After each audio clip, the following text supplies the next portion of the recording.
L'idée a fait son chemin auprès des habitants. Pour beaucoup d'entre eux, l'Algérie n'a peu ou pas grand-chose à voir avec la Tunisie ou l'Égypte. D'abord parce que les plaies causées par la décennie noire sont encore loin d'être cicatrisées, et puis le pouvoir ici n'est pas concentré sur un seul clan. Pourtant les sujets de frustration ne manquent pas. Chômage, crise du logement et corruption. Bab el-Oued, où avaient démarré les émeutes contre la vie chère début janvier, en est un peu la vitrine. Mohamed est ce qu'on appelle ici un parkinger, ou préposé au stationnement, métier très pratiqué à Alger. Tout sauf une vocation pour cet homme de 33 ans qui aurait préféré travailler dans la sécurité. Mais le marché du travail déjà bien saturé ne donne pas la moindre chance aux repris de justice comme lui. Depuis qu'il s'est marié il y a 3 ans, Mohamed a dû retourner vivre chez ses parents, faute de mieux. 10 personnes dans un appartement de 25 mètres carrés, situation presque enviable à Alger, vu la pénurie de logements. Toilette à l'étage, pas de salle de bain pour se doucher, c'est hammam ou ami. Sa mère a déposé une demande de logement social il y a déjà plusieurs années. Quand on a fait une demande de logement social, voilà ce qu'ils nous ont dit. Vous vivez dans un F3. Vous n'êtes donc pas éligible pour un logement social. Mais t'as déjà vu, toi, des F3 de 25 mètres carrés ?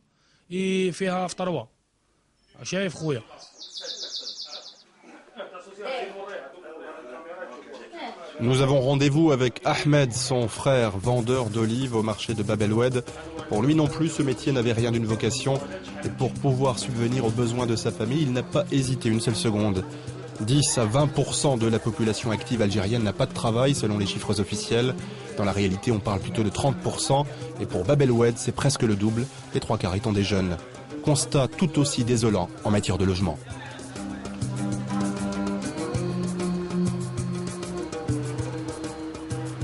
On les appelle centres de transit, des habitations de fortune à l'état de ruine, occupées par des dizaines de familles en attente d'être relogées. La plupart vivent entassées ici depuis au moins 5 ans. 76 familles occupent ce squat géré par les autorités. Une solution provisoire censée leur permettre de rebondir. Sabrina est arrivée avec sa famille l'année dernière. Elle occupe un minuscule appartement du rez-de-chaussée. Elle nous reçoit accompagnée de sa voisine de palier. Voici la chambre, elle est un peu en désordre. Ça, c'est la chambre où vous vivez alors, hein? Oui. Avec votre mari? Mon mari. Et les enfants, ils dorment où? Oui. Les enfants là-bas. Les enfants, ils dorment dans la pièce d'à côté? À côté. D'accord. C'est très dur. Il n'y a pas les commodités ici. Il n'y a rien. On attend du président que je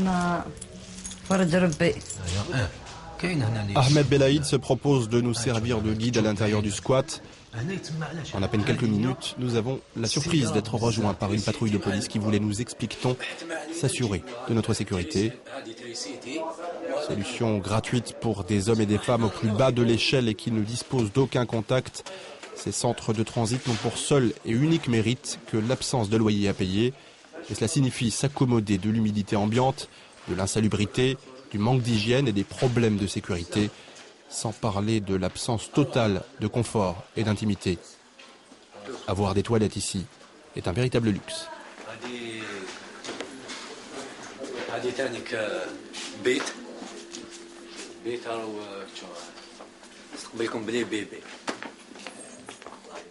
On me demande d'aller faire l'armée, d'aller voter, etc. Et mes droits, où ils sont mes droits? Les droits des citoyens, ils sont où? Notre pays va bien, non? Notre pays a de l'argent. Et les logements, on en a aussi. Il y a plein de logements par-dessus la tête qui sont fermés, qui n'ont toujours pas été distribués. Alors pourquoi tu ne nous donnes pas de logement? Nous finirons par semer les policiers quelques minutes après notre départ du centre. Quant à Ahmed, le marchand d'olives, il a été conduit au poste juste après notre passage, avant d'être finalement relâché. Les policiers voulaient savoir si c'est lui qui avait cherché à entrer en contact avec notre équipe, ou l'inverse. Certaines personnes attendent d'avoir une maison depuis l'indépendance. Nous avons un énorme problème de transparence dans le processus de distribution des maisons et des appartements. Beaucoup d'officiels, il y a beaucoup de corruption dans le système. Nous n'avons pas de registre national où trouver qui a eu quoi. Constat cinglant partagé par Ali Yahya Abdelnour, le fondateur et doyen de la Ligue algérienne de défense des droits de l'homme. Pour celui qui fut l'avocat du FIS, le Front islamique du salut, les principales victimes de la corruption endémique érigée ici en système, ce sont les jeunes. Nous avons des gens qui ont serré leur ceinture jusqu'au dernier cran et les gens qui ont desserré les ceintures et même qui ne portent pas de ceinture mais des bretelles pour avoir le gros ventre. Voilà comment je peux vous résumer la situation en Algérie, un pays qui a beaucoup d'argent, qui a une jeunesse très forte, mais la jeunesse est méprisée, elle est écartée à tous les niveaux. Crise du logement et soif de changement sont sur toutes les lèvres. Comme en Tunisie voisine, l'Algérie a aussi connu son lot d'immolations. Je ne sais pas si on doit, moi, m'immoler ou bien laisser mon fils s'immoler, enfin mes enfants, c'est pas dans notre nature et c'est contre religion. Hein. Je n'ai pas envie de moisir en enfer. L'enfer, je le vis déjà, donc je sais ce que c'est, et mes enfants aussi. Il y aura un changement parce que ça fait 30 ans qu'il y a toujours les mêmes personnes qui dirigent le même système et tout. Et leur charabia, blablabla, toujours les mêmes choses. Ahmed Ben Bitour a été ministre à plusieurs reprises. Il avait claqué la porte au nez du président Bouteflika, 8 mois après avoir été nommé chef de gouvernement.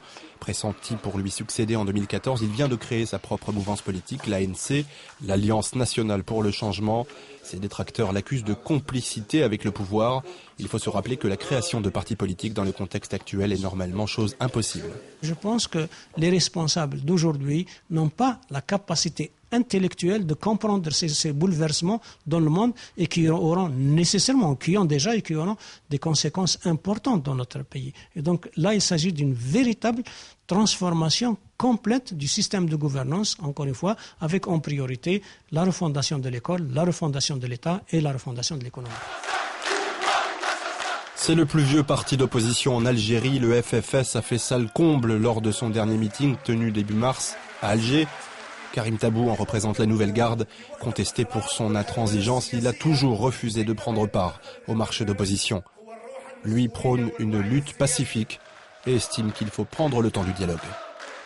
Les Algériens ont payé la facture la plus lourde, plus que les Tunisiens, plus que les Égyptiens, plus que tout autre peuple pour la liberté et la démocratie. Donc aujourd'hui, il y a absolument une nécessité de reconstruire cette relation au sein de la population, reconstruire cette confiance. Finalement, les Algériens, ils ont suffisamment de révolte, suffisamment de colère, mais pour passer de cette attitude de méfiance, cette attitude d'attente vers une dynamique d'action sur le terrain, il va falloir mériter la confiance des Algériens.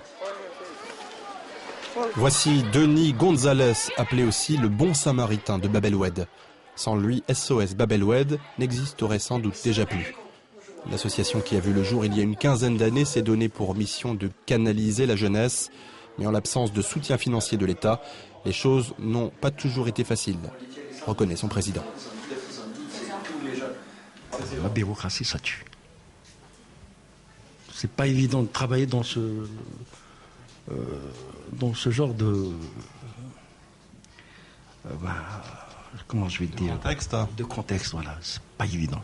On fait de la résistance pour que ça change.